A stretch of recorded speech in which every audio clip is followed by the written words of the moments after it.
sabes, no pierdas el tiempo. Dale, vente, pégate lento. No, dale, no pierdas el tiempo. Esta noche me puse, eso no le doy. बिस्मिल्लाहिर्रहमानिर्रहीम। शुरू अल्लाह के नाम से जो बड़ा मेहरबान और निहायत रहम करने वाला है। अस्सलामु अलैकुम। कैसी है मेरी यूट्यूब फैमिली? उम्मीद करती हूँ आप सब खैरियत से होंगे। आज आपको अनाबिया किचन में मैं वेलकम करती हूँ एक न्यू रेसिपी के साथ। आज जो मैं बनाने जा रही हूँ जी वो गर्मियों में बड़ा मज़ेदार बड़ा क्रिस्पी सी वाली बड़ी रेसिपी है जी। आज मैं बनाने जा रही हूँ जी बेसन वाला नान, जो कि हर घर में बहुत ज़्यादा पसंद किया जाता है। और चले जी हम शुरू करते हैं अपनी इस रेसिपी को। बड़ी क्रिस्पी सी बड़ी जो है वो मज़ेदार चटखारेदार रेसिपी है। इसके लिए सबसे पहले जो है वो हमने एक बाउल में बेसन लिया है। नहीं, सबसे पहले हम इसके अंदर ये आलू मैंने जो है वो कद्दूकश करके रखे हुए हैं, वो इसको मैं डाल रही हूँ। एक आलू लिया, उसको मैंने अच्छे तरीके से जो है ना वो कद्दूकश कर लिया है। ये देखिए जी। इसके अंदर हम लेंगे जी एक प्याज मैंने बारीक काट के रखा हुआ है। ये मैंने लिए जी धनिया, पुदीना और हरी मिर्चें हैं। और अब हम इसके अंदर जो है वो बेसन डालेंगे। बिस्मिल्लाह। ये मैंने जो है वो आधी प्याली बेसन लिया है।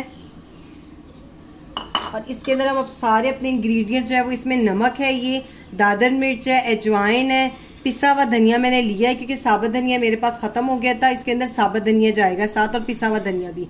ये मैंने बेकिंग सोडा लिया है, ये मैंने चाट मसाला लिया है 1 teaspoon, 1 table spoon, half tea spoon, 1 table spoon, ये एक चुटकी सा, और ये हाफ टी स्पून। चलें जी, बिस्मिल्लाहिर्रहमानिर्रहीम। ये सारे हमने इंग्रेडिएंट्स इधर डाल दिए हैं। अच्छा जी, सबसे पहले जो है ये हमने इसको हाथ की मदद से भी इसमें पानी ऐड नहीं करना, क्योंकि आलूओं ने ये पानी अपना भी छोड़ना होता है। हम उसके साथ ही इसको मिक्स करेंगे। ये देखिए, इसके अंदर ऑलरेडी पानी है, मुझे इतनी ज़रूरत नहीं पड़ रही,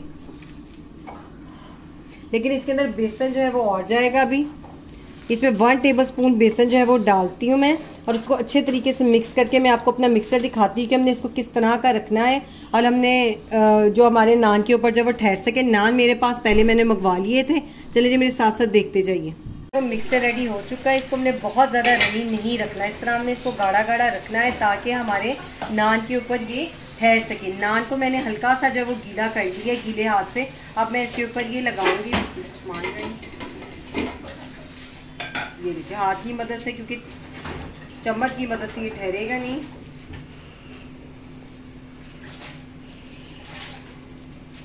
पूरा फैला के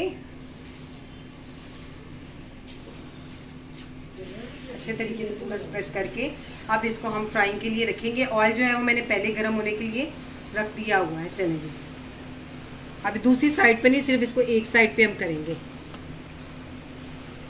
अब ऑयल गर्म हो चुका हुआ है। इसके अंदर हम आराम से बहुत ही तरीके से बिस्मिल्लाहिर्रहमानिर्रहीम इसको हमने, ये देखिए जी। अब हम थोड़ी सी अपनी आग 2 मिनट के लिए तेज़ रहने देंगे, फिर हम इसको लाइट थोड़ी सी हल्की कर लेंगे ताकि हमारा, देखिए जी। अब हम इसकी साइड बिस्मिल्लाह बहुत ही आराम से, ये देखिए जी, ज़बरदस्त माशाल्लाह। इस साइड से हमारा जो है वो लाइट गोल्डन हो चुका है।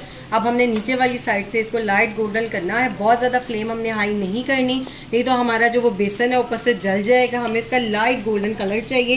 फ्लेम मैंने अब इसकी बिल्कुल मीडियम कर दी है। अब इसको हल्की आग पे हम इसको पकाएंगे। अभी चम्मच हमने नहीं चलाना, थोड़ी देर बाद हम चलाएंगे। चलें जी, मेरे साथ साथ रहिएगा, देखते जाइए क्रिस्पी बेसन वाला नान।